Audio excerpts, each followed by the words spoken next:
understanding of how this thing matters at all for health, let alone just how does this matter for human health.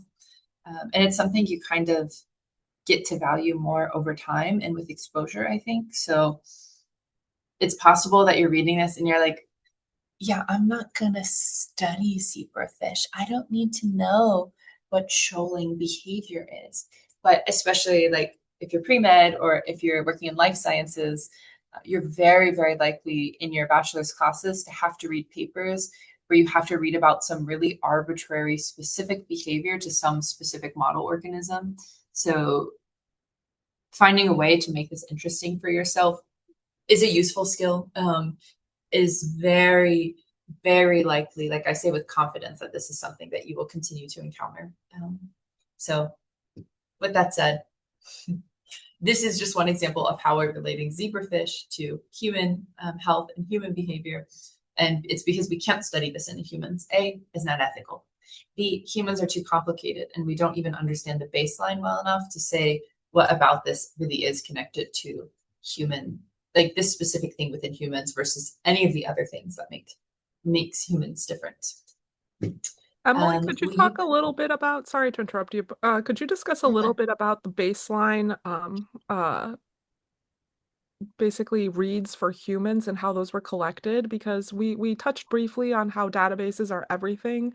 And so when we're mapping back samples and reads, and I think you're probably best suited to discuss with us about how unvaried the reads are in particular for the human sample. So if you could kind of elaborate on that a little bit.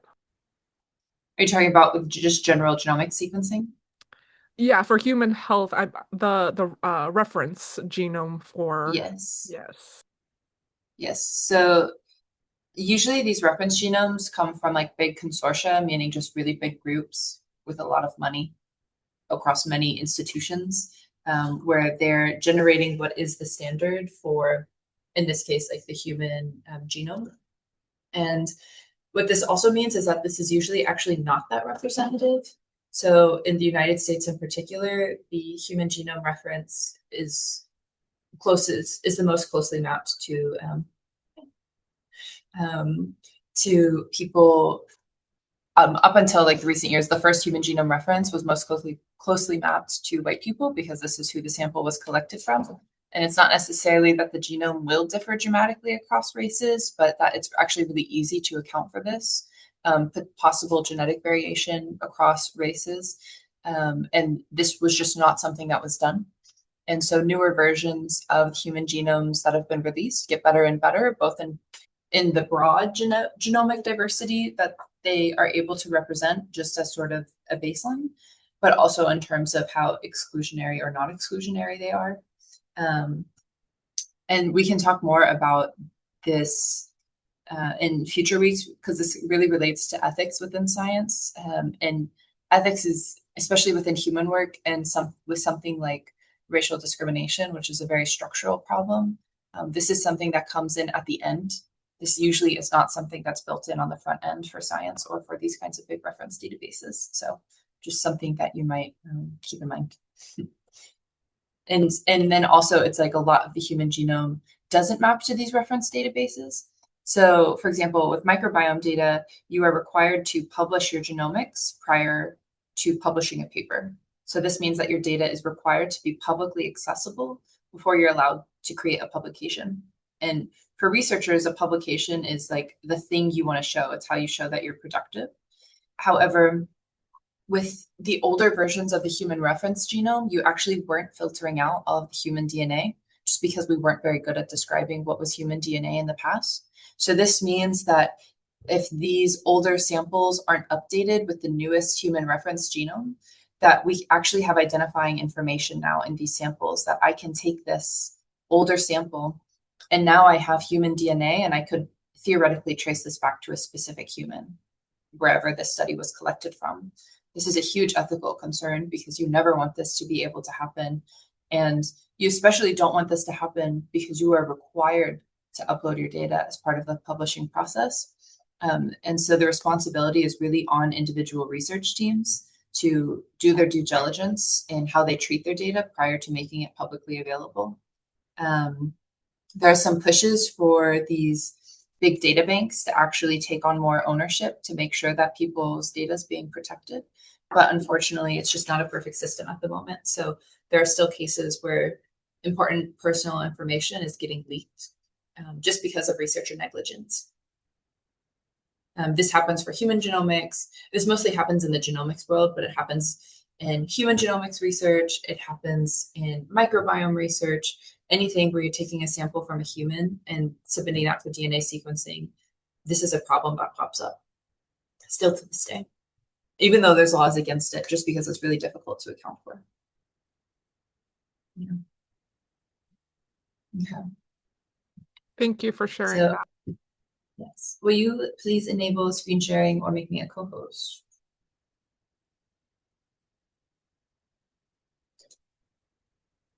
Yes, let me do that. I'm on my computer this time, so it's a little bit of a different system. Participants, here we go. Co-host, confirm. My co-host. You are good to go. Yay. Okay. So I'm going to share my screen with you, and I'm going to first walk through setting up a project folder and like accessing this via VS Code. So this is more workshop based. This is literally what steps do I do in order to be able to access this data within Python. So I'm on a different computer today. I'm on a Linux computer. This should be the most similar to Mac computers. But if it looks different from yours and you're like confused at some step, just either use the chat or unmute so that we can make sure we're all like at the same pace being able to go through this. So one thing we've done previously is we made a Daisy Bio folder. So now I want us inside of the Daisy Bio folder, I want you to make a folder called data, a folder called results, and a folder called scripts. This is generally good practice just for any project because before you get just a massive amount of documents of like different Jupyter notebooks where you're doing one thing and there's like 100 different plots that you've saved all in one folder, you're setting yourself up for success by organizing from the front end. This is something I learned through my own mistakes. So if you just, for example, if I just did everything in this Daisy Bio folder, it's really difficult for me to find where my original data file is. It's really difficult for me to find my different Python scripts with different names that are doing different things. With this format, it's just way more organized. It's a lot easier for me to share my code with you, even though we're on different computers. And it's also easier for me to find my own results that I might be looking for. Okay. So we have these three folders, data, results, and scripts. So previously I sent 3 files via the WhatsApp group. And so Kalyani, were you able to get access to those files?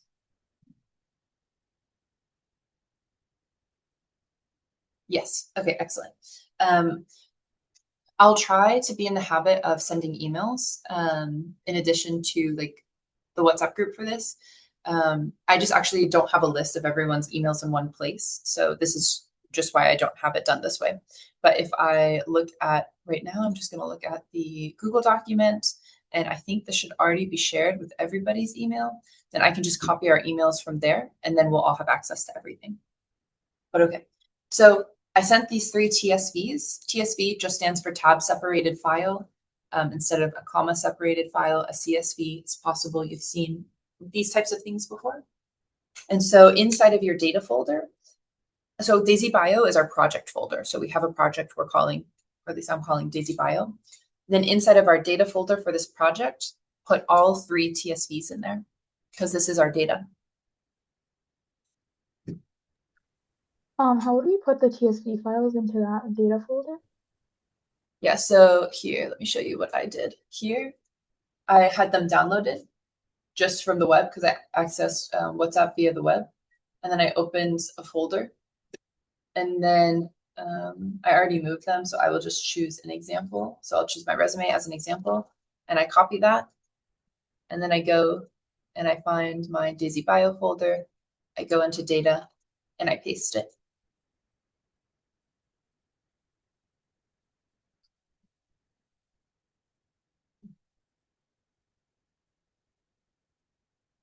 So let me know if you're able to move those files, or if you have any issues with moving them.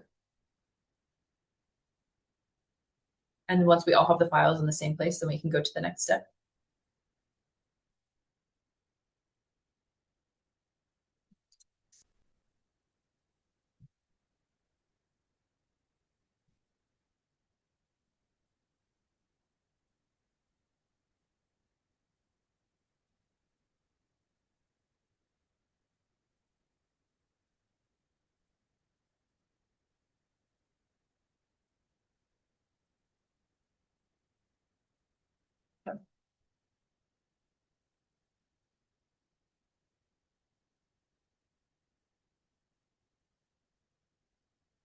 Can you use either the chat or like a Zoom emoji to let me know, yes, like thumbs up, yes, I've been able to move this file, or send something dramatic to indicate, no, I have not been able to move these files.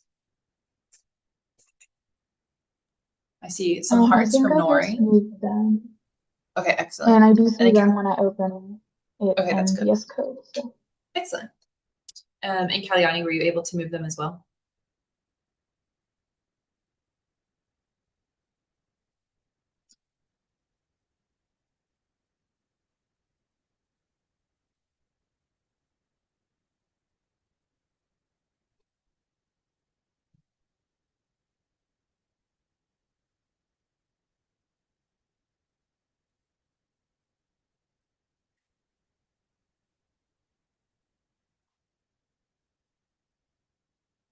Ah, okay. Kalyana will come back to us. So she's gonna be able to move the files into the data folder. This is the most important thing, because now for both of us, for each of us, no matter what path I specify, so here's the whole path. I can kind of see it at the top of my file toolbar. I'm going from home, desktop, coding projects, Daisy Bio, data. But now on your computer and on my computer, we both have a Daisy Bio folder and we have a data folder inside of that. So we can use what's called a relative path. So I can give you a path relative to the Daisy Bio location. And if I write a script that does this on my computer, it should run the same on your computer because we've set this up the same way. So then we're going to go into our scripts. Go ahead. Sorry, I have a quick question. So I was Mhm. trying to do this last night and I moved my Daisy Bio folder from, I don't know where it was, but I moved it to my desktop and then I'm not sure if I was supposed to do that because then VS Code wasn't It's working fine. for me. So I made another Daisy Bio folder, but now I can't tell if I have two Daisy Bio folders or if it's like the environment and then I have a Daisy Bio folder underneath that. So could I just like send a screenshot or something like that to show you what it Yeah, looks like on my end? you can send a screenshot and then I can show, I can pull it up so we can all see. But so here in VS Code, it will show us a file path, but this is relative to the folder that I have open. So here, let me close that. I have this file open, but I already have my Daisy Bio folder open. And if you want to open something specific in VS Code, you can go to File, or here, actually, you would want to open a folder. So I can open a folder. I can go to my desktop and I can select the Daisy Bio folder that's on my desktop. But I might, So it is for okay yourself, to move it to the desktop. yeah, it's totally fine to move it, and then you Okay. would just specify a different location. But I would give it some sort of slightly different name. That way you can still tell that this is a different folder. Otherwise, you might, here, let me just show what you sent, the screenshot. So here by this screenshot, we see Daisy Bio is the folder that's open. And then inside of Daisy Bio, we have, I think this is another folder called Daisy Bio, because this has Daisy Bio in all caps. This is indented, which should mean that this is a subfolder to the parent folder. And then this is also, Daisy is all caps, but Bio only has the first letter as capital. So this is a separate subfolder. So And is then the this, very first thing like a folder or is it like my environment that I made in a Conda? it's a folder. Okay. So Yeah. how can I move my data, my results, and my script folders out of the Daisy Bio folder, like the indented Mm. Daisy Bio folder? You could try and I didn't just know that I drag made those another one. folders. Yeah, that's fine. Drag them. You can just try and drag the folders. So that's the nice thing with VS Code is it gives you this nice visual interface that you can actually use. And then if that doesn't work, you can open whatever it is that you use to normally access your folders, and you can drag and drop them that way as well.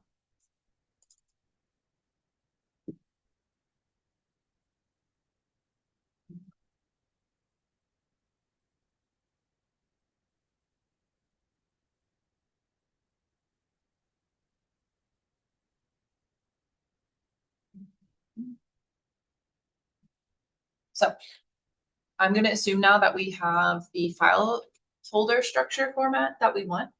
And so yeah, again, wherever this folder is located, it actually doesn't matter. The key is that A, you know where it's located because you're the one who has to use it. But then if you want to change, you can just open a new folder and specify something different. And it's okay if the folder is called something different on your computer versus my computer. The key bit is just that we both have a scripts folder, a results folder, and a data folder. So now within VS Code, I want to create a Jupyter Notebook file. So I have this one already, but let's just do it from scratch together. Jupyter Notebook is the type of interactive Python script that we're using. So to create this from VS Code, I'm clicking on my scripts folder because I want to add all of my coding scripts into this folder. And then I'm clicking this new file icon. And this will create a file in the scripts folder. However, it's creating a blank file. It's not any type of file. So unless I specify that this is a Jupyter Notebook file, VS Code isn't going to know that. So the way I do this is, let's say, new file test. The file extension is how I specify what this is. So a Jupyter Notebook extension is IPY NB. So it's like an IPython notebook. And then I press enter. And now I have something that looks like this. It's totally empty. And I have the option to add a code chunk or a markdown chunk. I'm first going to add a markdown chunk. This is just plain text because I want to add a title so that when I'm looking at this document, I know what this was. So this is going to be Daisy Bio, week 1, read in data. Yeah, Alicia. Sorry, I was moving my files. Could you re-show that again? Like how you Yeah. made the So you want to click your scripts folder and you specifically, so I'm selecting scripts because I want to make a file in the scripts folder. And then in VS Code, I'm clicking this new file icon. I click this new file icon. And now I can name this new file. However, VS Code doesn't know what type of file this is. So if I want this to be an interactive code document, I need to specify that with what comes after the period in the file name. So for a Jupyter Notebook, the file extension is IPY NB. You can think of this as an IPython notebook, sort of an abbreviated version of this. Because the word Jupyter Notebook, those letters don't map to this abbreviation. But IPython notebook matches to this abbreviation. And boom, now I have this new Jupyter Notebook. But I only want one new file test. So I'm adding this file? You can call it whatever you want. This is just our first test, so it's totally fine to just call this test. But in general, because you could have a lot of different scripts, I try to add a number in the front of my script. So for example, this one I called O1 read in data because this is one of the first steps that I would ever take. So I usually have like O1 quality control, and then O2 data analysis, O3 follow-up analysis. The only reason I do this is for myself, for how I sort through my data, because typically you're going to have to rerun your code, or you need to go back and find the specific code you use to do a specific step.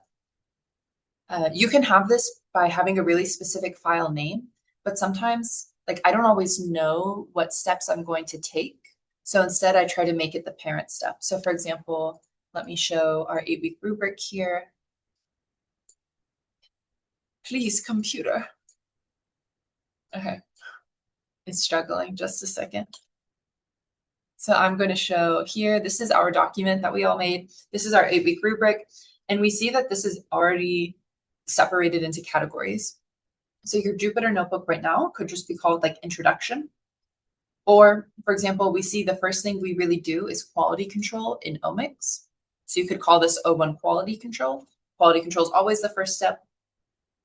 Typically, I put my descriptive statistics at the end of my quality control document. But you could have, like you could use these titles as the name of your script. That way it's also easier for you to follow what you did for different steps, so that when you're coming back to look at this a semester from now or a year from now, it's easy for you to find the code that corresponded to what we learned for those specific weeks. Again, I think this is one of those things that we really don't understand how important it is until you're trying to find something that you did 6 months ago. And it's really difficult to find. But this would be my best recommendation. So I prefer this convention, but just for the sake of today, I'm just going to work in new file test because we're going to start from scratch with this together. So I'm making a markdown file or a markdown code block, a markdown block, I should say. It's not code. Markdown translates into plain text. This is a plain text block. So when I run this, this is actually formatting my text block. So these hashtags or pound keys indicate how big the text is. So one of these is like, this is a header. Two of these is, this is a subheader, and you can go down to 4, where it is still kind of readable. This is my subheader. Let's read in some data. But see, it's only a bit smaller than my plain text block. So go ahead, Alicia. When I try to run the cell, it asks me for a kernel source. I'm not sure what that means. Does it give you any options? Like sometimes here, it'll pop up at the top. It'll say like Python environment, something, something, or something else. It says install/enable suggested extension. Jupyter then. Should I click on that? Yeah. And it says installing Jupyter extension. Mm-hmm. That seems good. And then let me know when it's installed. So I guess it installed the environment, and then it's saying I still need to choose Python Your audio environment is or cutting out. I existing. missed what you said. Oh, sorry. Can you hear me? Yes, I can hear you. Sorry. That's okay. It could be something on my end as well. Yeah. Yes. Okay. So I still need to choose a kernel source. I think it installed Jupyter for me, but it says Python environments or existing Jupyter server. So which one do I choose? So you would choose your Python environment because you want to connect this to your Conda environment then. And then I choose Daisy environment. Exactly. So yeah, here on this computer, I accidentally called the Conda environment Daisy Bio, I think. So you can see it here. It's called Daisy Bio, but then yours should say like Daisy _ environment at the top.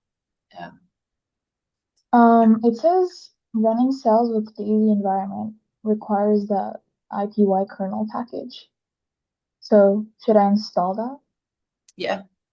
This is also the nice thing about VS Code is that it is prompting you for the things that it needs. You don't have to figure it out as much for yourself.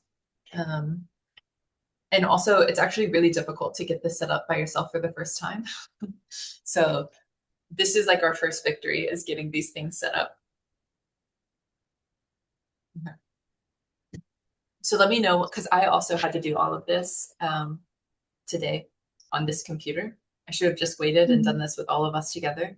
Let me know when that process is. And then maybe I can take some notes. Let me just here make a blank document, or here, let me make this a blank document. So called setting up environment. Okay, so this is just a plain text file. So what was the first thing we had to do that you were prompted for? We had to select So Python kernel source. kernel source. Yeah, when I tried to run the cell, it said you need to select a kernel source, and then I think I selected, I don't know what I selected. That's okay. Okay, so we just Yeah. want to specify Python environments.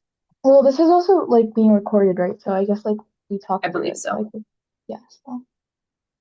So then we click the Daisy and from Conda.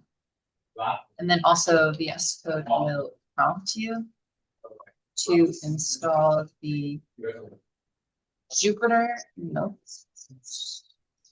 extension for VS Code. I don't mean to interrupt, but it says that, well, first of all, at the top, it still says Daisy Bio for me. It doesn't say Daisy Environment. Then maybe this is the folder name. So is it supposed to be the folder name, or am I supposed to be in the environment? It's actually different. It varies by task. So for this, it is, I think, the folder name, and I wouldn't worry about the details until we're Okay. trying to do something specific. Yeah. Okay. And then when I So, ran the cell, it said, it gave me a syntax error and said invalid syntax for when I wrote this is a plain text. so the reason it gave you that is probably that you added a code block instead of a markdown block, potentially, Oh, or okay. that it's possible that the syntax error would be like you're trying to add formatting and it has some sort of error with the formatting that was added. Yeah, I was wondering why my comments weren't turning blue after I wrote them Yes, before. yes. That makes more sense. So this is something, especially if I'm like working in a rush, I do this all the time where I think I've added a markdown file or a markdown block and it's actually a code block or vice versa. But you can see something like this. Oh, well, let's do that later together. And it looks different than how this is. And when I add this is a code comment, this looks different than this. But okay. So we just want to have a markdown file first, and we're adding in some information. I will So always is there, go ahead. I don't mean to cut you off. Is there a shortcut on the keyboard to like running the cell that you're in? You can press Command and Enter on the Mac or Control and Enter on Windows. That is good to know because I also like don't want to click and run all every single time. Yeah, it's only like indenting or like it's just making a new line for me when I do that. Yeah, so that would be because you only have one block so far. So, well, it should just run to create the markdown cell. And then you'd have to do something to add something different. So here, let's add so I want to add the code block after. So here, I want to add a code block after my markdown cell. So this is a code cell. And before I even do anything, I'm going to press Command Enter because in this case, I haven't specified where I'm using Python. So here is the name of my Python environment, Daisy-bio, or for you, Daisy_environment. And I can see that, okay, this is 3.12.11, which I know is the Python version that we specified in the environment. So I can select that. And now the formatting shows up for the comments. So then we're going to add a markdown. It's still not working for me. Like when I do command return, or it still just makes a new line. Can you share your screen? Mhm.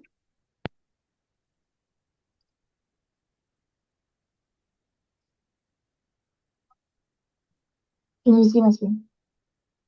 It's loading. Okay, yes, I see your screen. So, sorry, I can move you. So this is me doing command return, and it just keeps like making a new line. Maybe something else on the Mac. Let me double check. VS Code Mac run cell.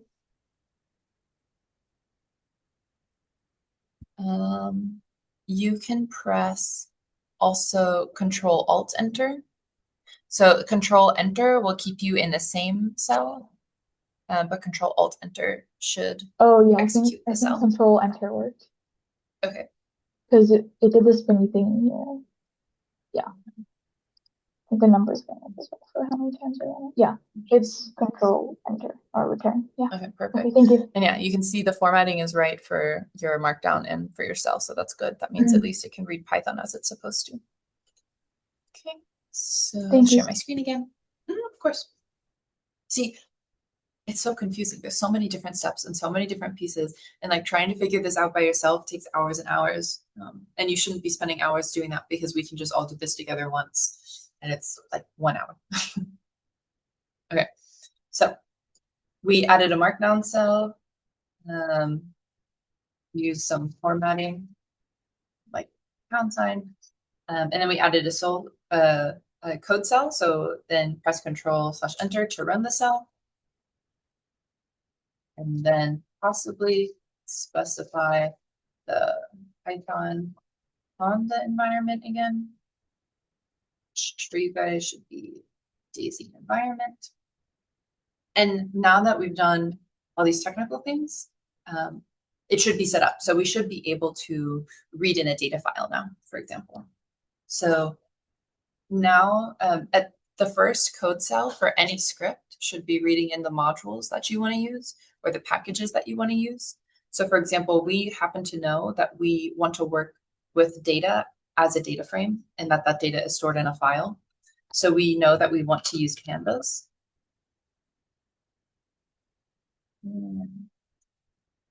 So another hint that my Python kernel, as it's technically called, is set up correctly is that now I have colors corresponding to the words in my code block. Also, again, with coding, we want to be as lazy as possible. So I'm going to import pandas as PD because then I don't have to type out the whole pandas every single time. And I also might import NumPy as NP. Technically, NumPy is pandas is dependent upon NumPy, so they build upon each other. Okay.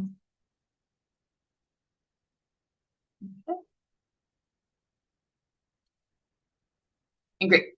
There's no output to this unless you get an error message. So you might get an error message that says like no module pandas detected. So I actually want to, because when I first ran that on this computer, I had this problem.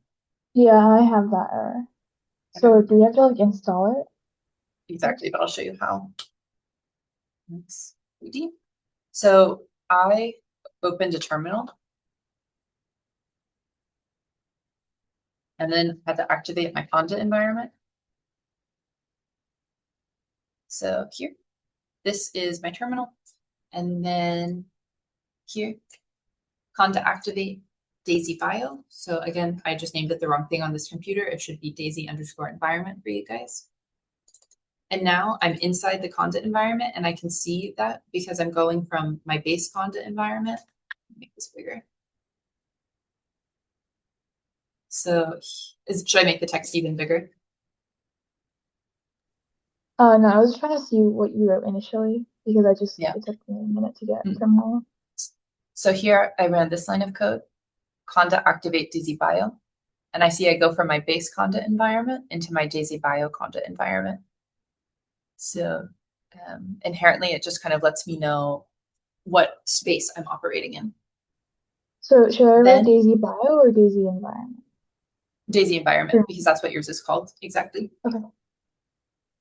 And then in this one, I was just setting it up on this computer. So I had to install this specific version of Python. And then you can see it gave me a lot of information about it installing the specific version of Python. And then I needed to install pandas. So this was the package that we use. And I did that with this command that I will send in the chat so that you can copy and paste. So just conda install. Go ahead. Is there a way to rename an environment? I think so, but I honestly don't know. I always just remake the environment. Okay. So you can do that by just making a new one again. Okay. That would be not do that because I'm scared I'm gonna mess things up. But I was just asking because my environment has quotation marks around it. I think that was because when I specified it, that's probably why, but it's fine. Also, don't use empty spaces. Like, don't make it new space name because then you have to have the spaces. Use an underscore or a dash or something. So then I can create a new environment called new name. super nondescript.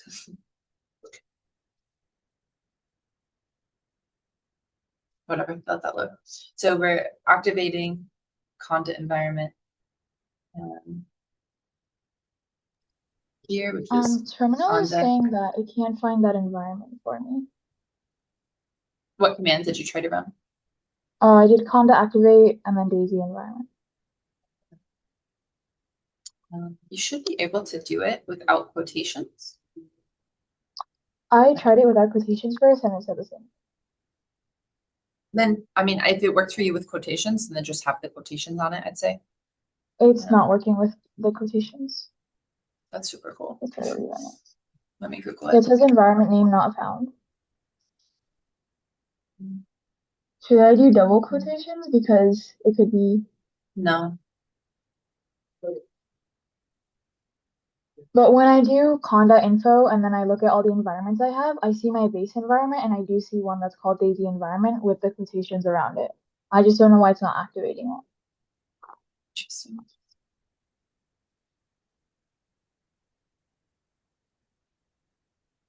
For a conda environment to have a name, it must be installed in the environmental directory. So it's probably just a weird argument about where conda is saving your environment by default. And it's probably somewhere different from where it's looking for the environments that you've made. So try running this command to see where it's saving these things.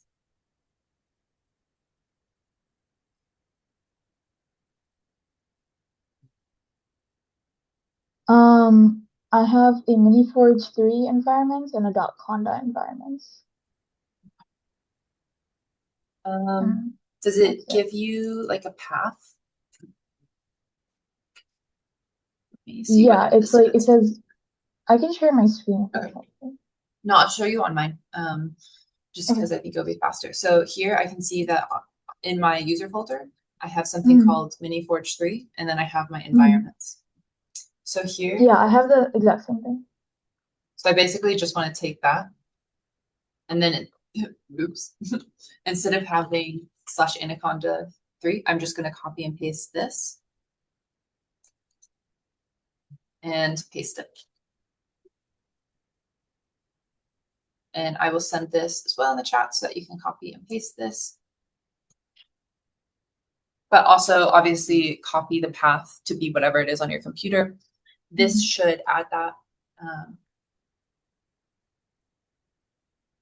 to just hopefully prevent that from being an issue. You're going to conduct, activate daisy.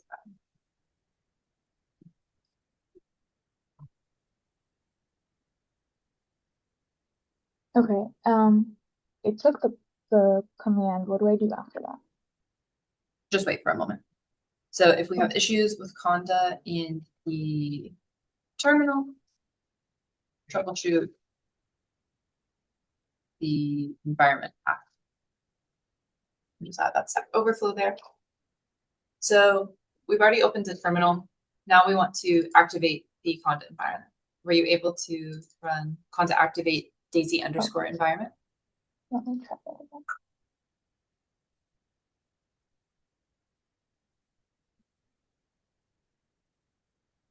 No, it still says could not find conda environment. Okay. Then do you want to share your screen?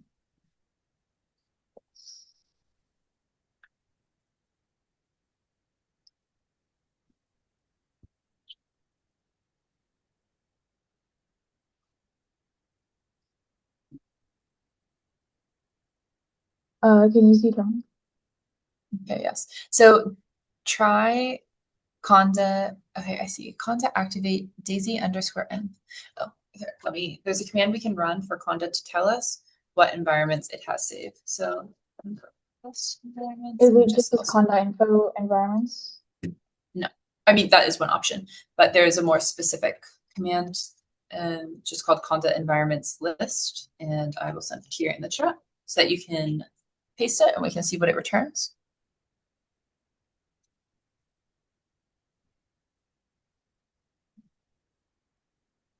Okay, so it looks like So I just want us to try to recreate the conda environment without the quotes. So try running conda create dash n dc. I know this is what you already did, but about 80% of the time in bioinformatics, you try the same thing again and it just works for no reason whatsoever. So. Wait, should there be quotations around daisy environment this time? Yes, just because we're specifying this string is the name of the environment. It's create, not con. Sorry, that's my B. Conda create, not create.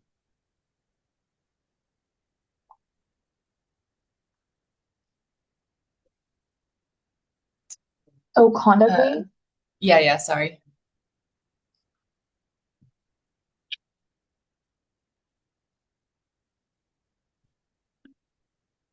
Okay. Even though you're just creating an environment and you're not even telling it to download anything yet, it just takes time typically for some reason. So we just let it take its time. Okay, and now we see that worked. And we can tell because on the very left-hand side, you go from your base environment into your daisy environment. So now you want to specify your specific Python version, and I will also just copy and paste this code to you in the chat. Oops.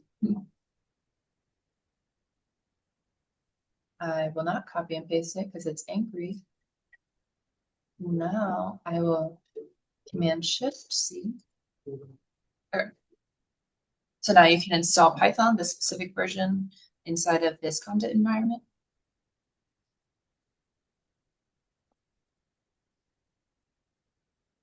So will I have to change VS Code to have this Yes, different environment now? exactly. But we can do that in a moment, one thing at a time. Okay. Thank you. Yeah, this is the type of stuff I think is really difficult to figure out for the first time by yourself. So it's good to not do this solo. Okay, great. I think it ran. So we are also going to then install pandas because this is the package we're using for handling our data frames. And I'm just pasting the command in the chat. We're just conda install. This anaconda is specifying the channel where Miniforge or conda has this package loaded. And then the double colon indicates that this is the name of an environment hosted by this channel. So we're going to install pandas with that specific command.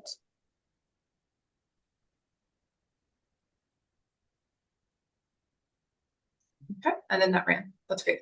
So now we want to go back into VS Code and re-specify our Python environment. And honestly, the way I would do this is to completely close VS Code and then to reopen it. Is there another way to do this? I'm sure there is. But closing and reopening is the way that I know how to do this.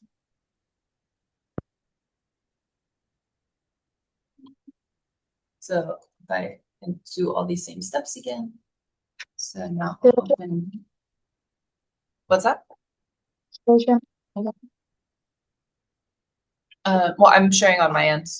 So I reopened VS Code and it should open like the last file folder you had open. So here I have all the same files that I already had opened are open in the tab. And then you should have something. It's sharing your screen. Or like oh. That's because it's not there. That's my B. Okay. So I have VS Code open again. Can see here if I want to see.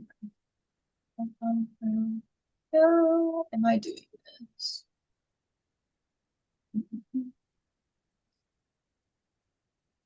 Let me just check.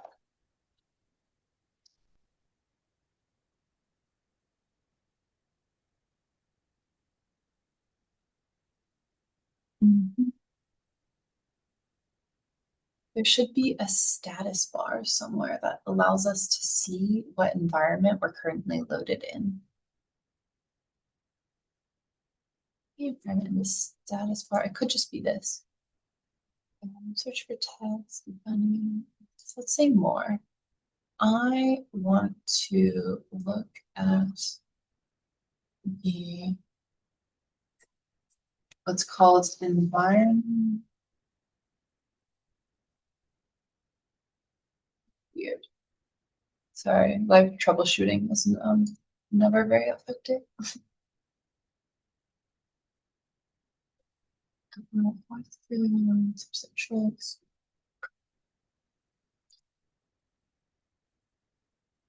So basically, this is what I'm trying to see. Okay, let me open this tab and drag this over so that we can all see it. Okay. So this is what we had well, the last time we were looking at this on VS Code is we had something in our toolbar on the left-hand side, which allowed us to see these environmental managers. And for some reason, I just can't figure out how to have this again. Because this computer is slightly different. But do you have something that has the Jupyter Notebook icon on the left-hand Yeah, I have toolbar? that exact same thing. Maybe So it's if you something click, you have to open from your extension. Or I can also it's just share my possible. screen. Sure, you can do that so that it will make sense for everyone else here.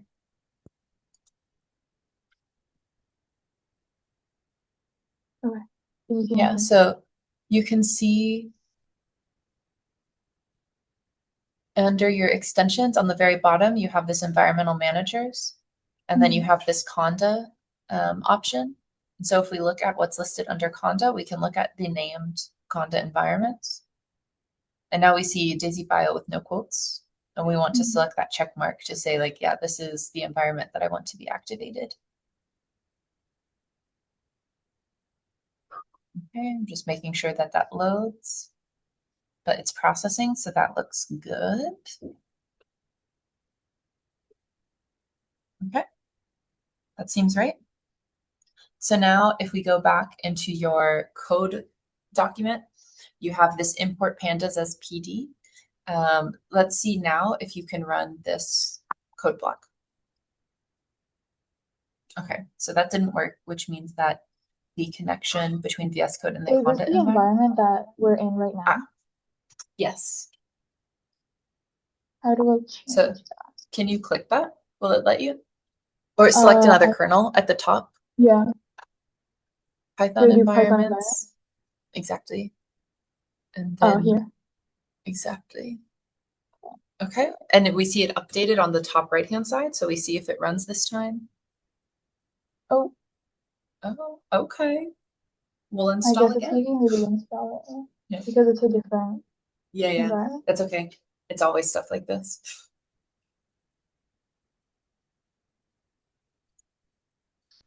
Okay, so that would actually then be the way that we change the Conda environment. The most straightforward would be to click the environment name in the top right-hand corner, and then it takes you to the status bar and you can select another kernel. But okay, a process, let's see if it'll let you run the code. It's still installing. I would just stop it and rerun it because it has already output this error and it doesn't look like it's still running. Yeah, I think it's connecting to the kernel here on the bottom right. I see, I see. It's loading.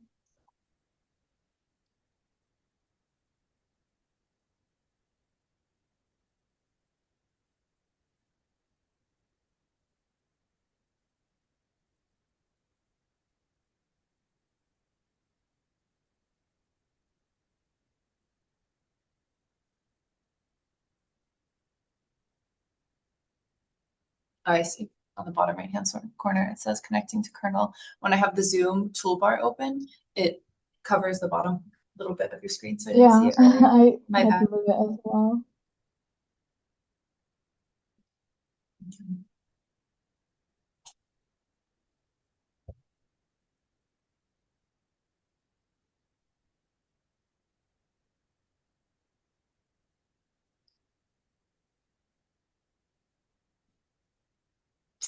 Yeah, I don't know why these things typically just take a lot of time, but they do.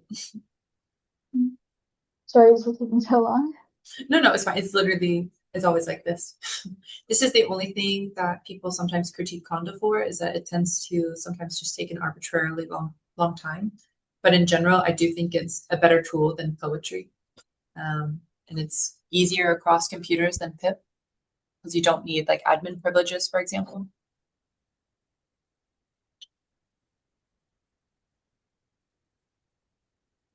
Yeah, that's a really good point. Pip install doesn't work at all with the Yale cores.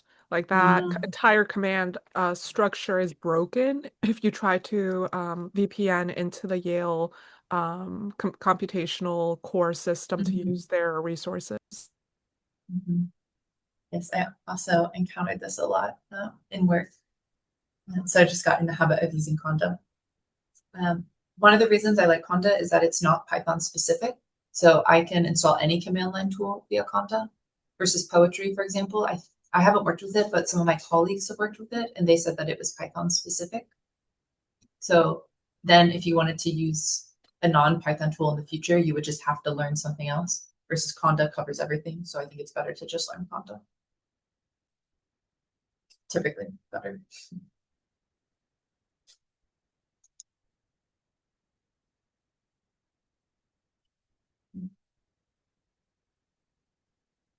So I love that the computer is taking its time.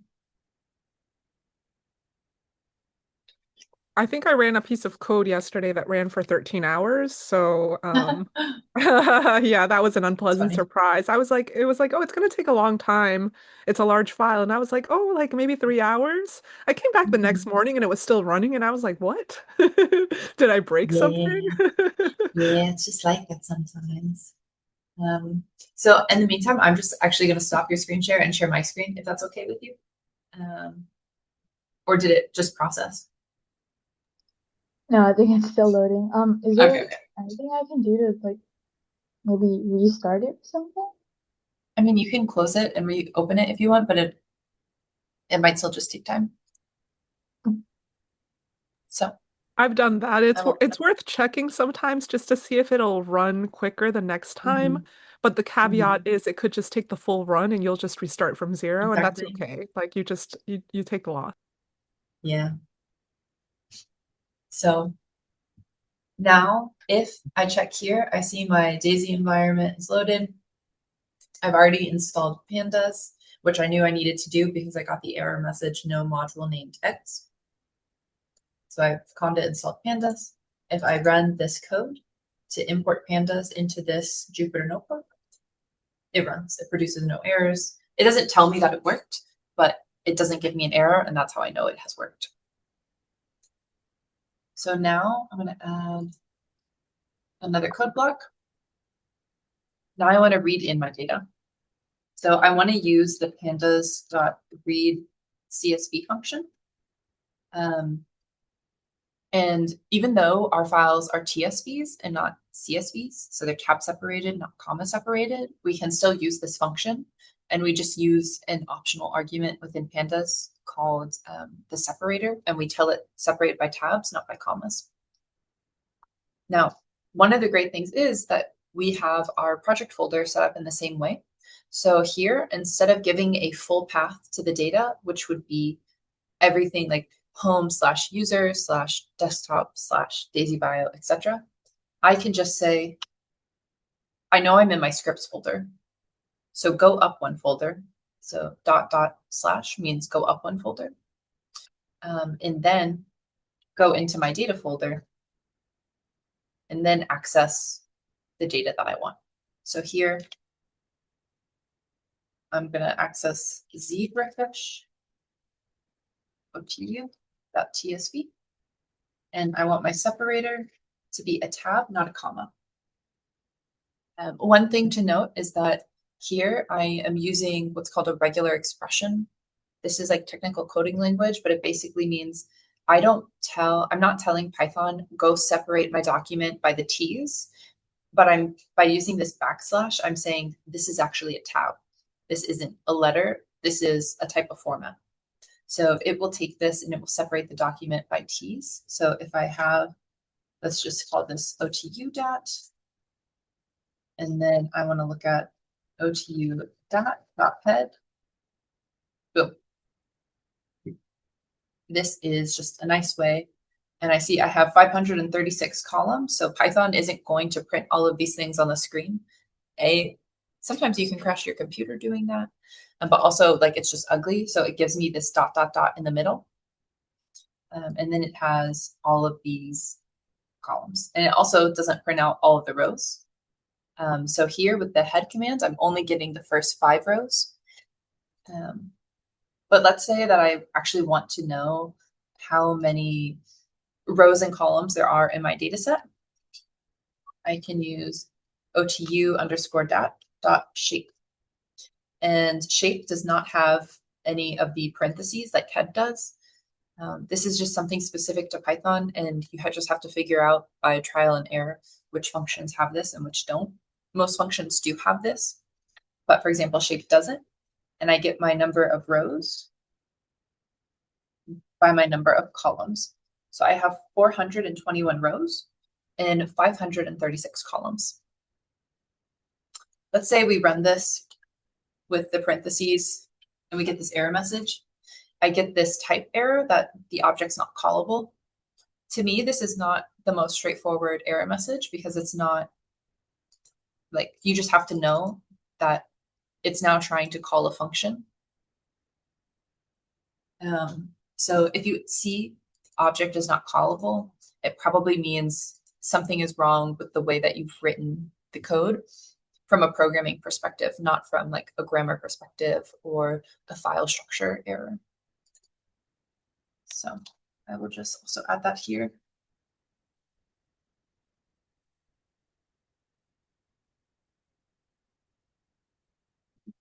We should redo, in this case, the parentheses. Okay. So delete that and it runs. One thing we also saw last time is that Pandas has some really neat built-in functions that can also describe our data set for us. So for example, I can look at otu.info. And I think you can make this quote unquote callable. So here I see this is stored as a pandas data frame.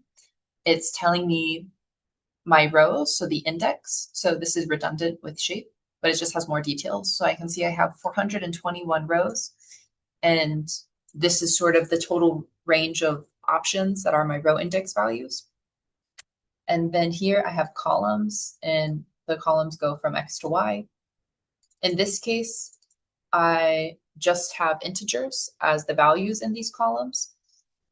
In this case, integer 64 is like a specific type of number where Python will hold like a very large amount of digits for the number.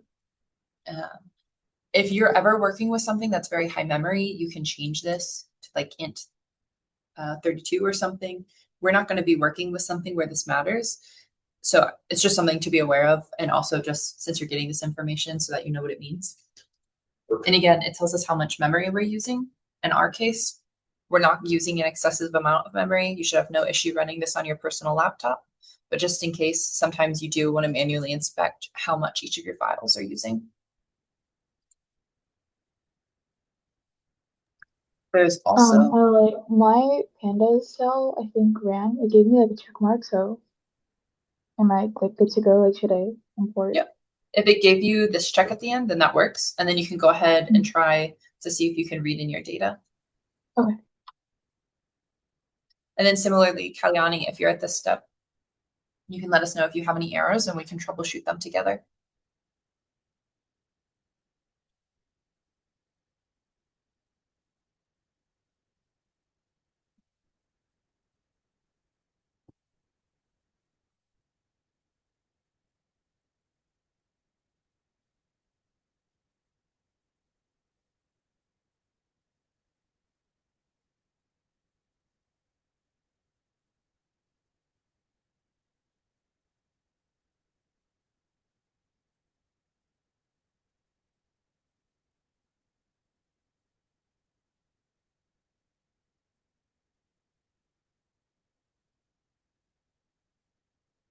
So because I want this document to be useful, I am also from our group chat just going to copy and paste this description about what each of these files are.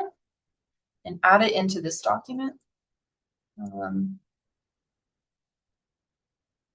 Description of the data. We have 3 files. They are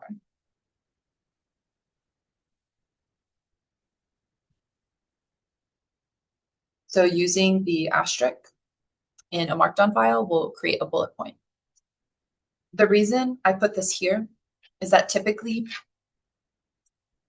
you know, if I'm trying to look at this 2 weeks from now, there might be a lot of messages in that group chat, so I have to scroll really far. So I try to put any information that's been given to me just in one place at the beginning. That way I don't have to work as hard to find it in the future. And also this way, when I open it 6 months from now, I still know what this file contains and I still know what's happening in the document. Okay.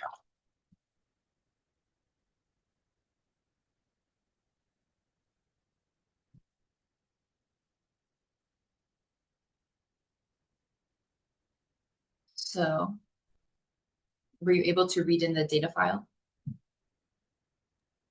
Yeah, it works for me, and I can see the 5 rows as well. Excellent. So now then, in theory, anything that you guys did on those task modules, you're also able to do here. But obviously, we're going to take it step by step. So this is just some intro stuff. So this is just letting us see, okay, we're able to read this data in. We're able to see kind of what it looks like. But we also have other data. So now I'm going to read in second file. And because I don't want to type a lot of things, I'm just going to copy the code that we used to read in before. I'm going to paste it. I'm going to change the name to taxonomy, or to be short, I'm just going to call it taxadapt. And I'm going to change this to zebrafish taxonomy. And I'm changing this to taxadapt. You can, at the end of the day, call this whatever you want. The key is just that the data frames corresponding to different files are called different things.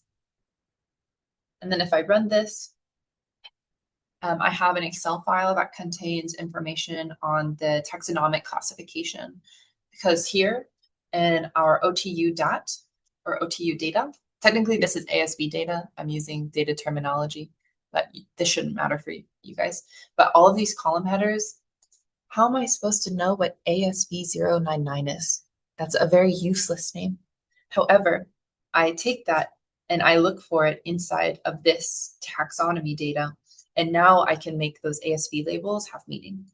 And so this is useful because sometimes we want to analyze something on the genus level, but I might be identifying taxa that don't go down to the genus level. It might just go to the class level, or it might just go to the family level. So sometimes I would want to filter this OTU data table to only have, for example, the ASV labels that correspond to information at the genus level. Does this make sense? So thank you. Let's say, for example, I was really interested in what ASV 099 is. So I can look in my taxada, and I'm going to use the .lock function, so .locate, and I can see here these ASV labels are an index. So it's not saved as a column, it's an index value. And so if we remember, .lock is expecting rows, comma, columns. So I'm just going to specify in quotes that I want this label. And I'm just going to run it and see what happens. Oh, look at that. It gives me back my specific row, and it even splits it out into a pretty little table that's easy to read. So I do happen to see in this case that I have information for each of the taxonomic levels for this taxa. I now want to see if I have taxa that doesn't have a genus level, because it's possible that this data is pre-filtered. So I want to consider all of my rows. So I indicate that by just using this colon, comma. So it's saying from the start to the end, look at everything. And then I want to look at the column called genus. Or what's the best way to do this? Sorry, there's several ways to do this.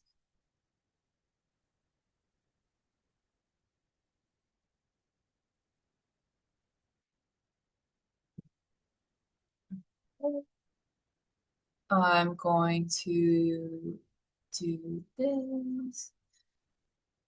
Sorry, because there's a function .isNA, and I can specify that I want things not equal to isNA, or that .isNA is equal to true.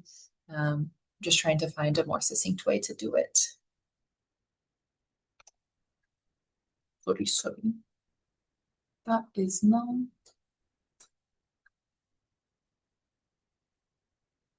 So I need to be specific, but this is column. And I have to spell correctly.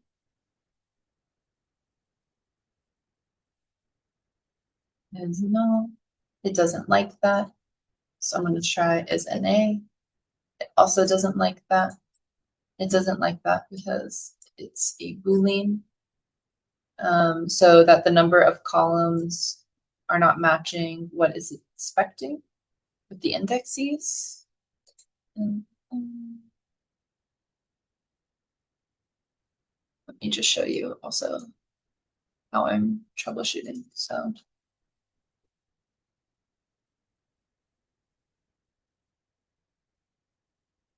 this is also one of those things I have to Google every single time because there's a lot of ways to do it. Okay. Not that. I'm scrolling to look at the examples here. Keep looking at examples and you can filter. It might be better to use one of the built-in functions. Okay, so I'm making things too complicated by trying to use .block for this. So if I want to filter by NAs, I'm going to take this Stack Overflow post and I'm going to change it to fixed data.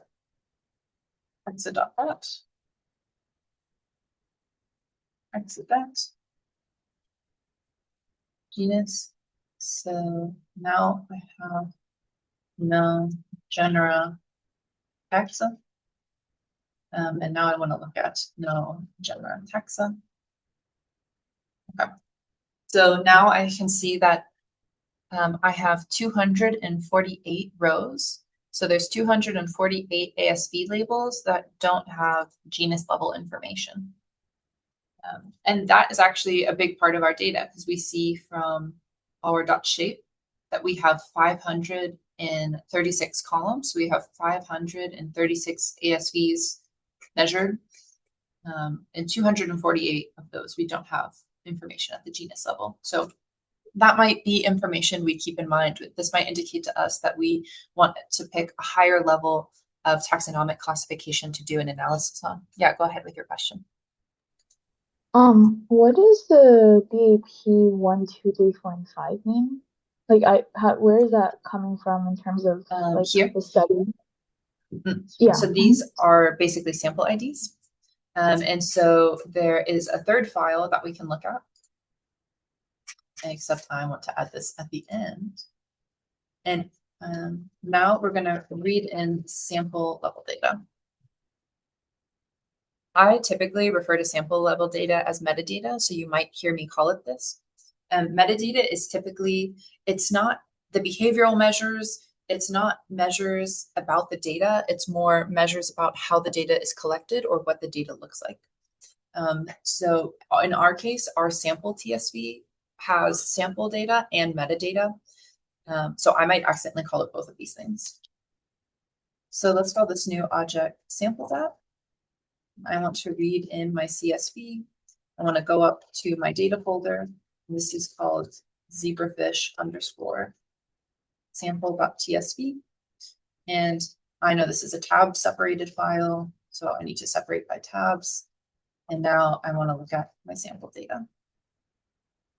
So now the sample ID is both the index and a column. This barcode is not information we're going to work with. It's genetic information. We know the treatment condition of this fish. We know what generation the fish comes from, for F0, F1, and F2. We know if it's a male or female fish. Again, in addition to the treatment info, we know their this was a word I hadn't seen before, morpholine. Morpholina. Morpholina. See, can't get it right. That's okay.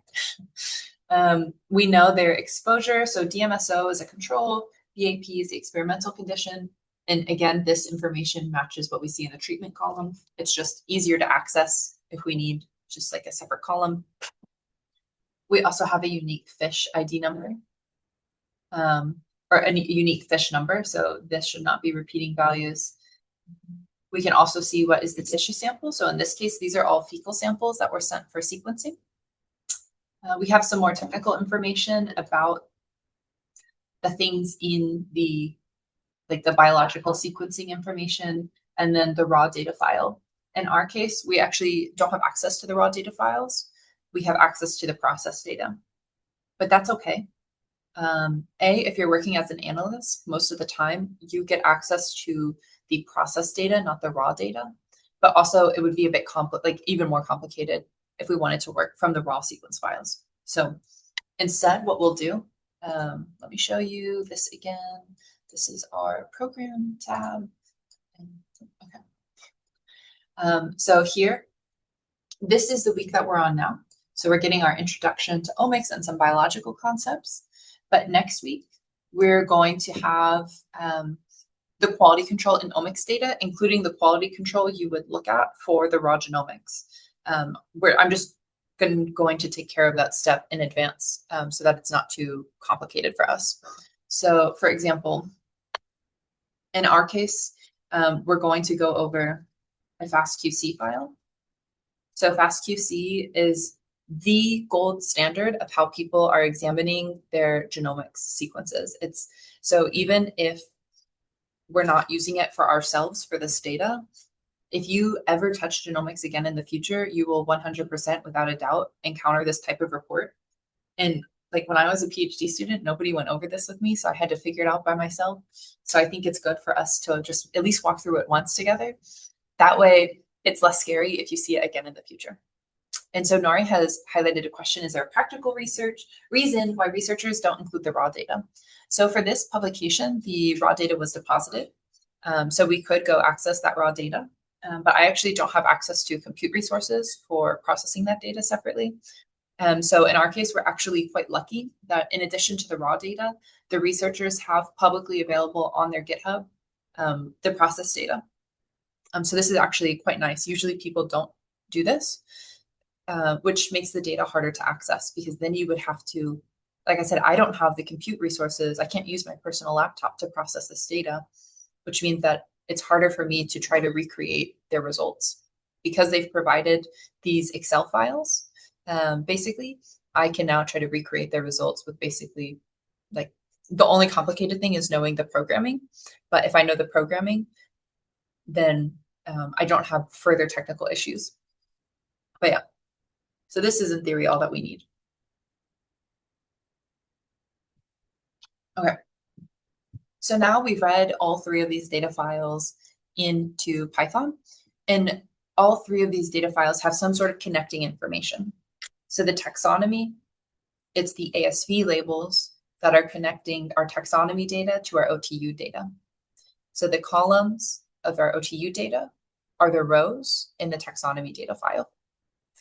Similarly, our rows in our OTU data are these fish IDs, and these rows correspond to these rows in our sample data file. So this is all information. It's good that they're stored separately because it's a different type of information. So I don't want all of my information about the fish stored in the same place where I store the OTU intensity or expression, because it's just a different type of data.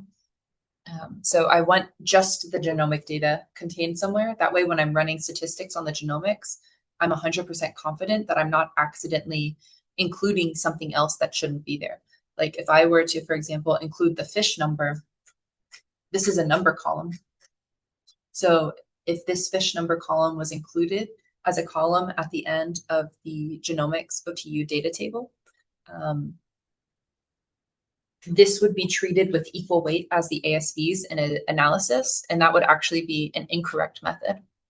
So it's good practice to just store these things differently. This will come up more when we're talking about analysis and descriptive statistics. But for now, I think this is sort of sufficient. I do want to go over, check in on these specific things. So you've read the data. We're not doing anything with this data in Python so far. We just want to be able to have access to it. And you can already start to think about like how this type of information might be important for the downstream analysis that we do. And we can also already start to think about how these different pieces of information relate to each other. Go ahead, Alicia. What's the end goal of our downstream analysis? Like, what are we trying to like have our data look like after we filtered it out? So it depends a lot. So ultimately, the most downstream thing that's happening is a data analysis. So here, so we do quality control, then we're doing descriptive statistics. Descriptive statistics are like how many fish are there in each condition? How many fish are there for each sex in each condition? How many fish do we have these behavioral measures for? And then the data analysis is actually saying, okay, well, is there a significant difference across these groups? Is there a significant difference across these generations? And depending on what our data analysis question is, we might filter the data in a different way. So if I choose an analysis question, and sometimes we don't know this in advance, right? So it's okay to not decide what the most definite filtering method is right now. So for example, I don't know if my research question has to only involve level at the genus or have involve information at the genus level, or if it would be okay to just have information to the class level. So I might have to look at the data a little bit to see if I have enough samples and if I have enough measures to be that specific. I might not be able to be that specific. One thing that we probably definitely want to do, for example, is filter out some of these samples if they don't have at least X number of observations. So for example, let's say this column is an individual bacteria. I see here that the values are mostly 0. If this bacteria is only detected in one fish, I can assume that this is probably just random noise, or this is some sort of like mistake, then that's probably not really there. Or even if it's really there, I can't do anything with it. Like I can't run a statistic on one bacteria that's only detected in one fish.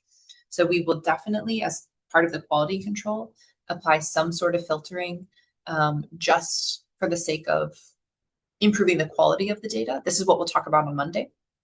But you could start investigating how many of these columns only have one observation. Go ahead, Alicia.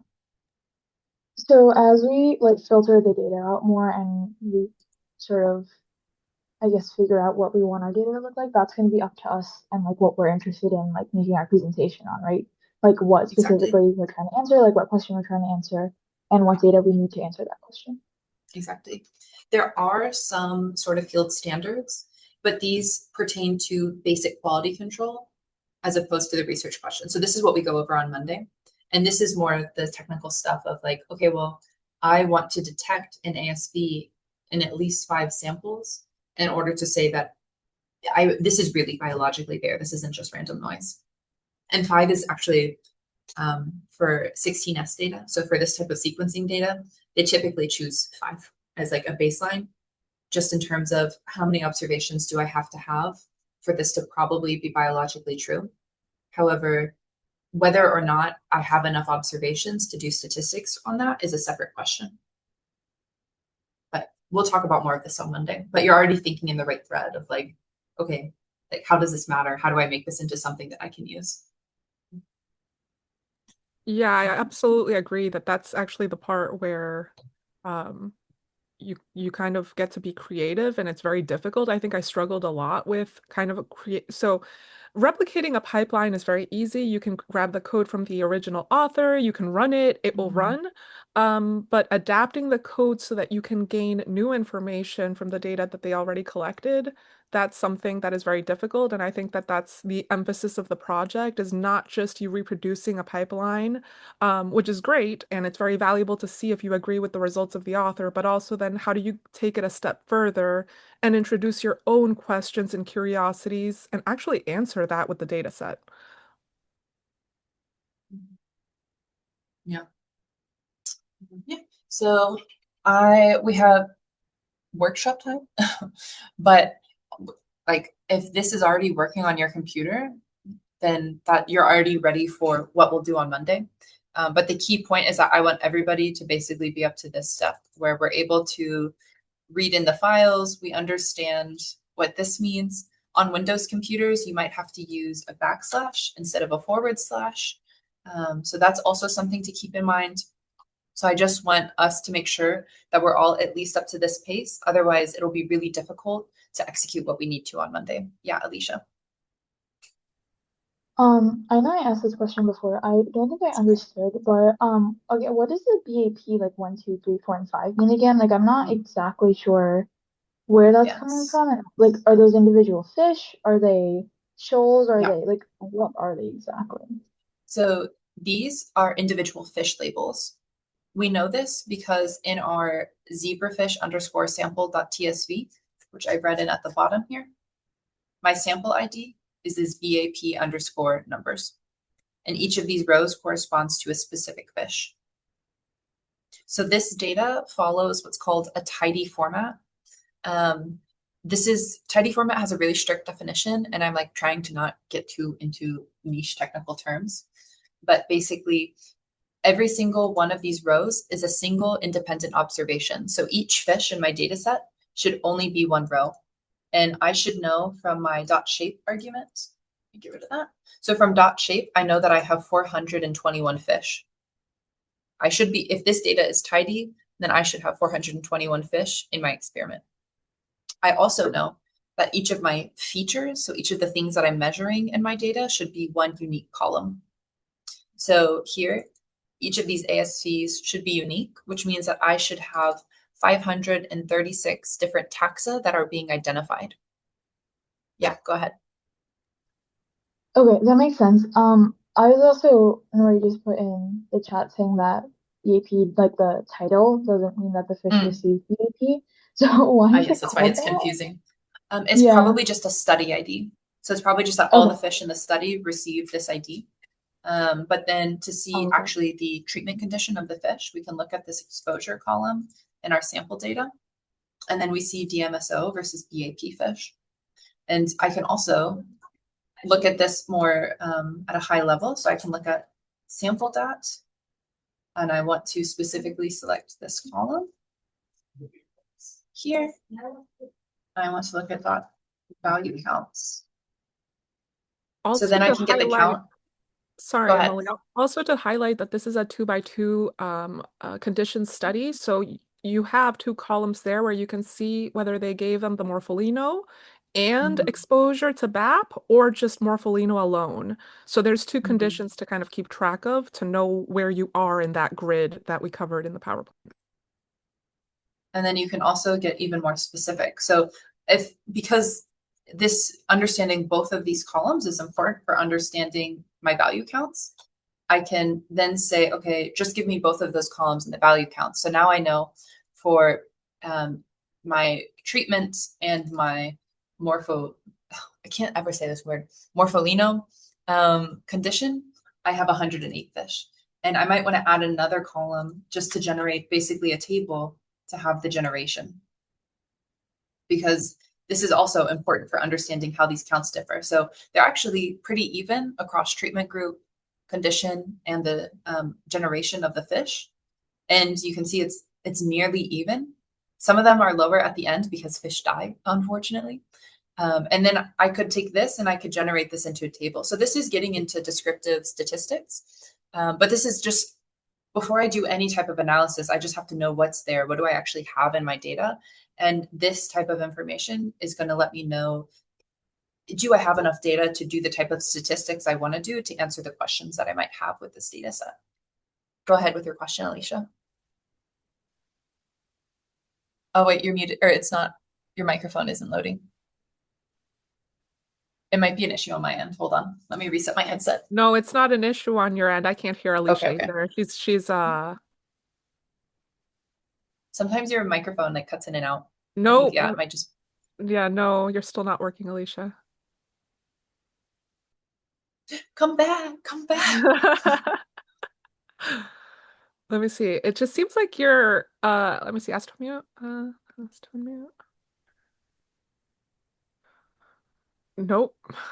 Something it seems like something broke on your end. Is your maybe computer muted? You What can is use the that? chat too. No, just use the chat. It's fine.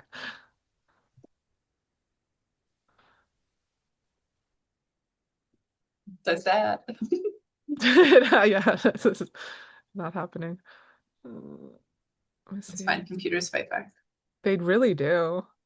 I swear my computer hates it when I do too much computational work, and actually the Yup. first thing that stops working is the the camera for me always. That's funny.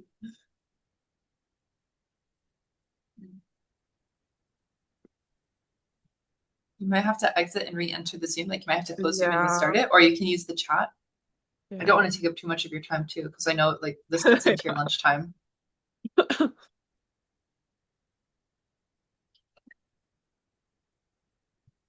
But I'm happy that you're asking questions because A, all the questions you're asking are good. Like you're right, it's They are totally good. not Yeah. straightforward that all of these sample IDs start with BAP, It's even not. though it's not the BAP condition. It's just that's the study of the fish. Okay, she'll Go exit and ahead, come back. Alicia. Go ahead and exit and come back in.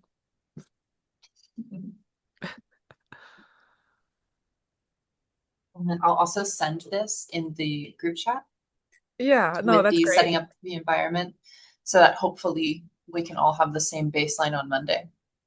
Yeah, like I said, I'll upload this video as well to our YouTube channel and Awesome. yeah, people were clamoring for the videos. Like I got harassed. They were That like, makes ah, sense. can I get the videos? I was like, I'm so That's sorry. funny. I'm loading it right now. Let's Uh, see. Yeah, let me move it us. is. Oh, can you let her in? Let me see, because Haha, yes, I I can't did. move your I face. There, used my thank you. executive authority. That's You guys hilarious. hear me? Okay. Yay! Yes, welcome Okay. back. That's so Sorry weird. about that. Yeah. It's fun. So sorry. I lost my question, I think. Oh yes. So I was actually gonna say I was gonna ask you, Emily, like how you would separate it by like generation and then like the exposure to the AP and also if they got the morpholino or not. So you just like made like what was the command that you used to So this is value counts. This works for okay. categorical data. And here you see I have a list of column names. Mhm. So normally if I'm trying to call a specific list out of a data frame, I can just do data frame column, like Mhm. with the syntax. But instead of listing one column name, I'm giving it a list of column names, which is why it has Mhm. these double print or square brackets. And I'm saying take all of these columns and give me the value counts to generate this beautiful little table. Got it. Okay. But And as you just can to see, clarify, oh sorry, go ahead. or go ahead. No, go ahead. Or yeah, just quickly, the order doesn't makes the most sense because this is Mhm. just like sorting by highest to lowest plus alphabetical order according to Python. So for yourself, when you're understanding this, I think it's still useful to sort this by F0, F1, F2. And you can either do this by saving the output and doing that, or you can manually just make a table like in your own notes or in a Word document and save the information. Either method totally works. What was your follow-up question? Okay. Just to like clarify and make sure that I'm understanding the paper correctly. So BAP is just it means that the fish were exposed to BAP. HAR2MO, that's the morpholino, so that means that they got an injection of the morpholino. I'm assuming Exactly. COMO is the control morpholino. Exactly. Mm-hmm. And then what is I know that DMSO stands for like no exposure to BAP, but what does the acronym stand for? Great question that I don't Exactly. remember off the top of Dimethyl my head. sulfoxide, I think it's called, like dimethyl Yes, you are sulfoxide. correct. Okay. DMSO is our vehicle agent, which remember when I said it's really important to not mess things up by not giving an injection to one of the mice, but giving them to all of the other ones. So they use Right. DMSO as the vehicle control. Oh my God, Got it. dimethyl sulfoxide. So yeah, we use it in the lab. We call it DMSO. I'm surprised I was able to pull the name from I know.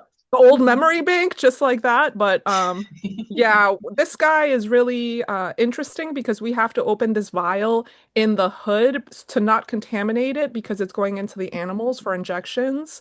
And so Mhm. yeah, it's I keep it in my mind. Yeah, That makes sense. Okay, thank you.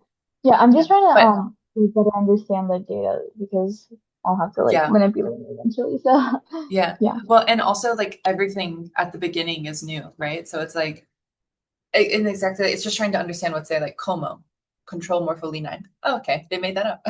So DMSO, they must have also made up. But no, this is just like a field standard. And I literally have never looked up the proper name before.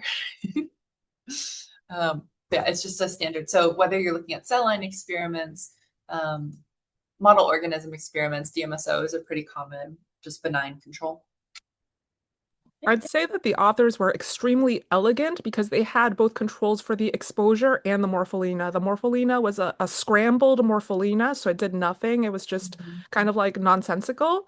And then the DMSO for as a BAP control, I think is really a beautiful and elegant design and something just to keep in mind whenever you're designing an experiment, that everything that you're measuring has a proper control for it. Like, I love this design.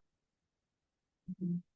Yeah, this group tends to, because it costs extra money to do it this way, but they tend to be willing to spend their money to have better plots, better organization, and just better experimental design. It's quite nice. Yes, Alicia. I know we usually go till one. I was wondering if we have a couple minutes to like discuss some of the questions I had for like about the paper, if that's Mhm. okay with everyone. I Um, notice in the chat you brought some of the questions up, and some of them yeah. we can. Do you want me to pull up that message? Yeah, I have it on my end as well. There's a couple of them. They're not all that important. I think the one that I'm most curious about and like the one that really tripped me up was this last one. Mhm. And it's also like just directly like it was a sentence that the researchers said in I can pull it. I believe it was in the results section. I was just really confused on why this would be the expected result and why that is the result. And I can also like find it in the paper itself if we need more context. Um, so just I have. Am I still sharing my screen? Yes. So here I just copy and pasted the questions you had. So you said it's the last Mhm. one. Yep. Okay, so how is it possible by Bray-Curtis dissimilarity for F1 to be very dissimilar from F0, but for F2 to be very similar to F0? Further, how is this the expected result when we want to observe a transgenerational effect on beta diversity? I will send this also to the authorship team because it's possible I would be misinterpreting their data.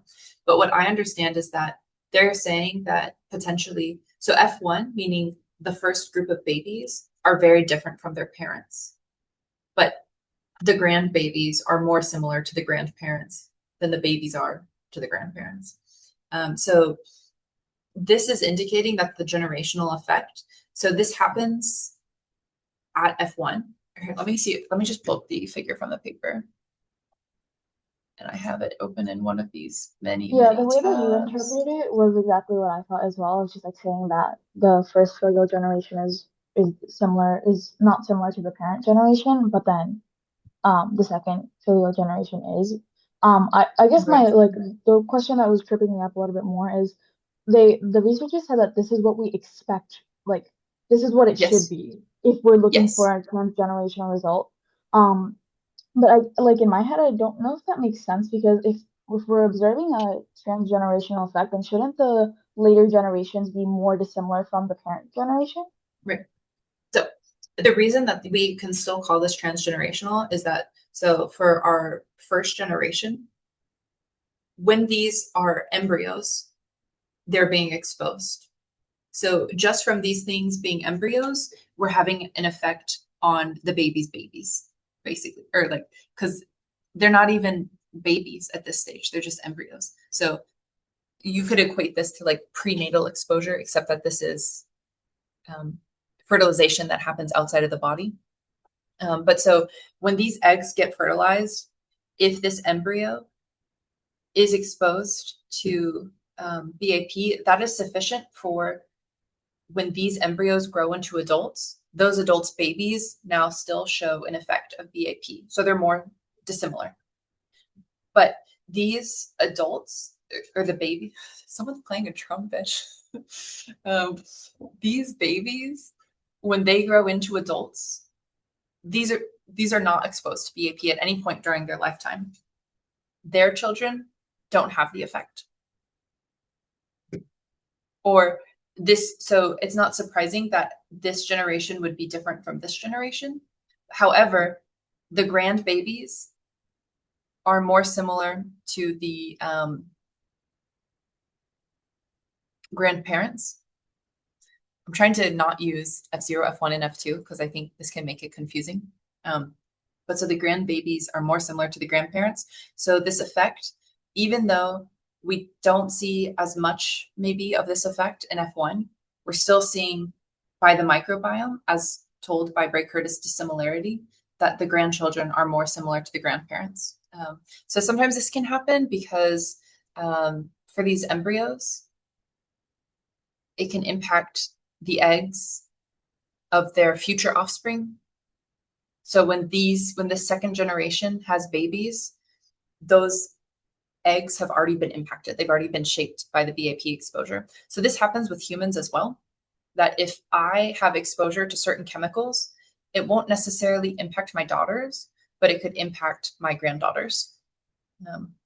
Yeah, I think to kind of really clarify this, it's when you were in your mother's womb, uh, when you were in when your mother was in your grandmother's womb, she was already carrying all of the eggs that would lead to you. Right.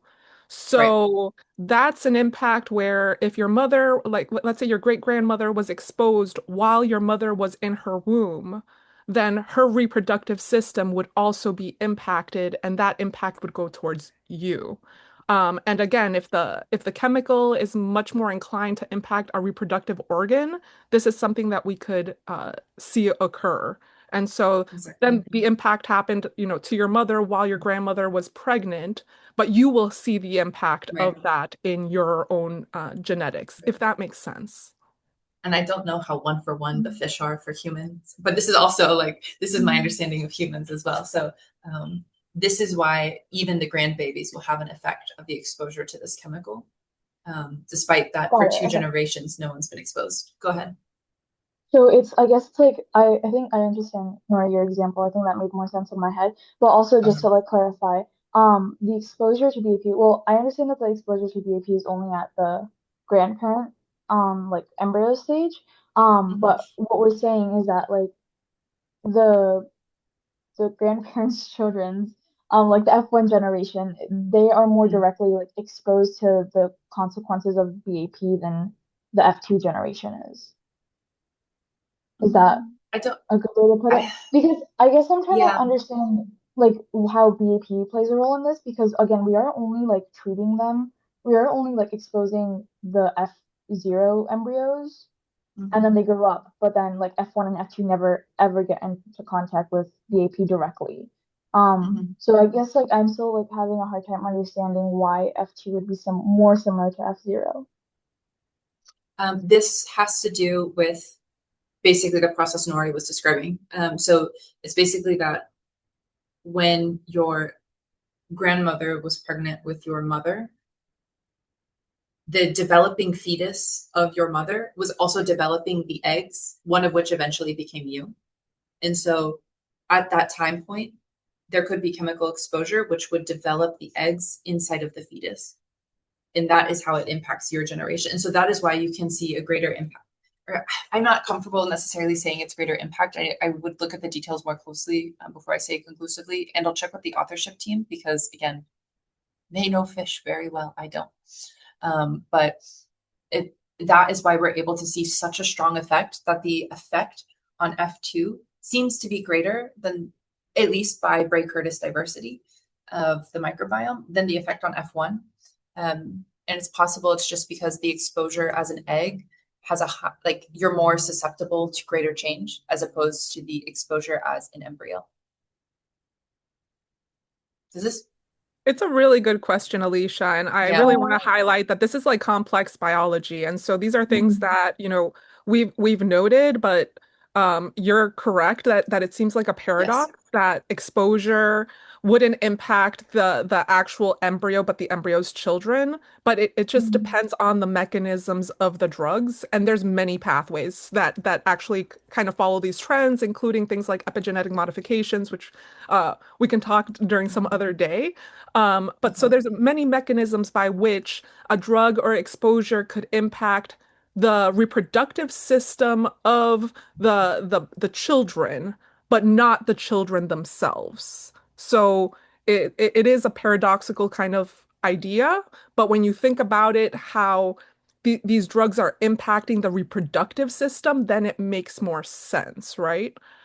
Because the mother, in this case, like the F-Zero generation, um, their parent would have had to be exposed to BAP while they were in the womb in order for them to see that impact. And that's kind of the jumping a generation thing, which is why it's so kind of paradoxical, if that makes sense. The reason I'm not explaining it super well is also because these are embryos. Embryos, they'll have like the eggs inside, but they're not pregnant with a fetus, which then has an egg inside because they themselves are still a fetus, basically.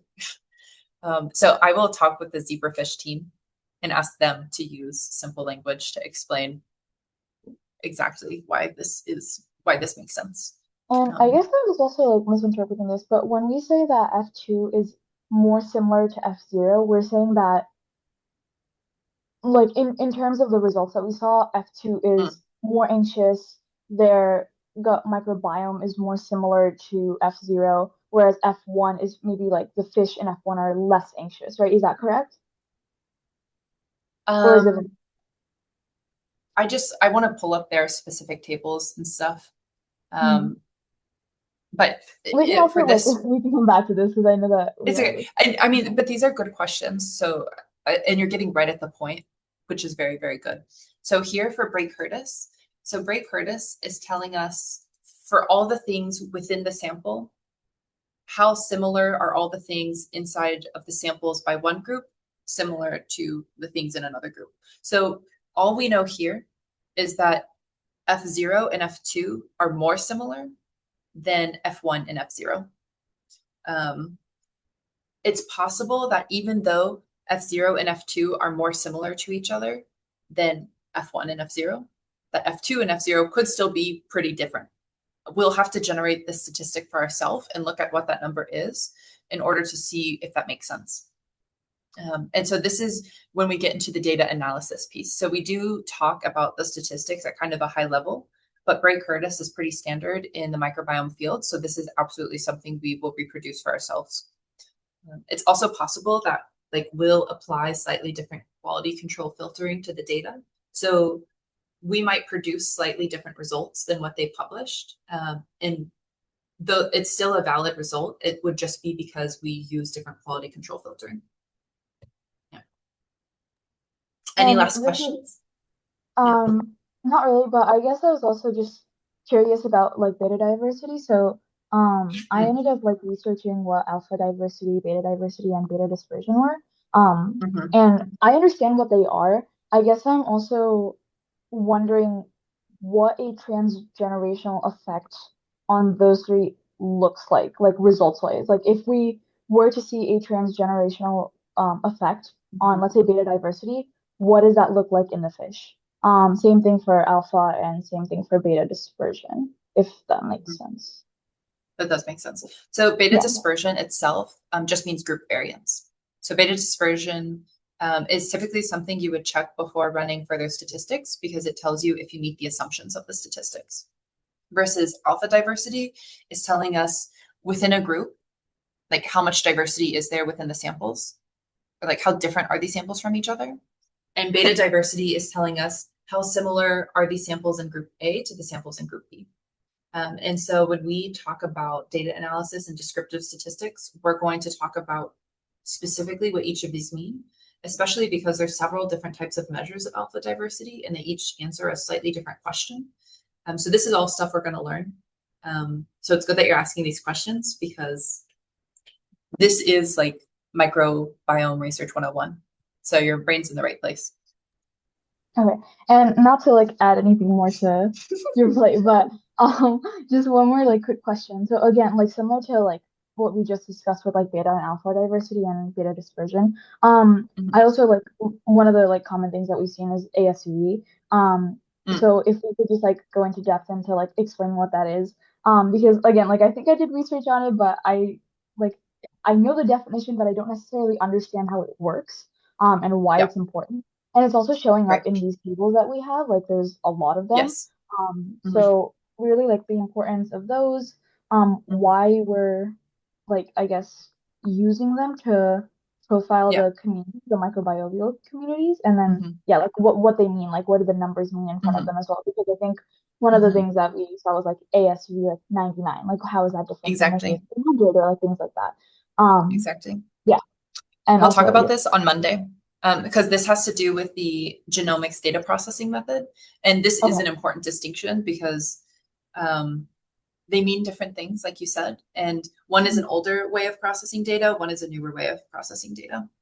So we'll talk about this on Monday, just to keep you at the edge of your seat, just Okay. waiting to find out. Thank you.